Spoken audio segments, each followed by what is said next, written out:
त्याचा संदेश रानात योहानाला प्राप्त झाला आणि तो यार्देनच्या सर्व प्रांतात जाऊन पापक्षालनासाठी पश्चात्तापाच्या बाप्तिस्म्याचा प्रचार करू लागला। आपल्या पापांबद्दल पश्चात्ताप करा आणि बाप्तिस्मा घ्या, तरच तुम्हाला देव पाप क्षमा करील।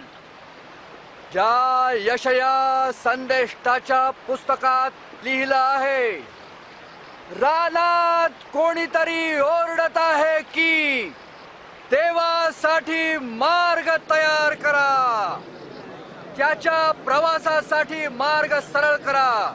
प्रत्येक खोरं पूर्णपणे भरलं जावो, प्रत्येक डोंगर आणि टेकडी सपाट केली जावो, वाकडे तिकडे असलेले मार्ग सरळ करा आणि ओबड धोबड मार्ग नीट करा आणि संपूर्ण मनुष्य जाती देवाचं तारण पाहिल। आम्ही काय करावं? आम्ही काय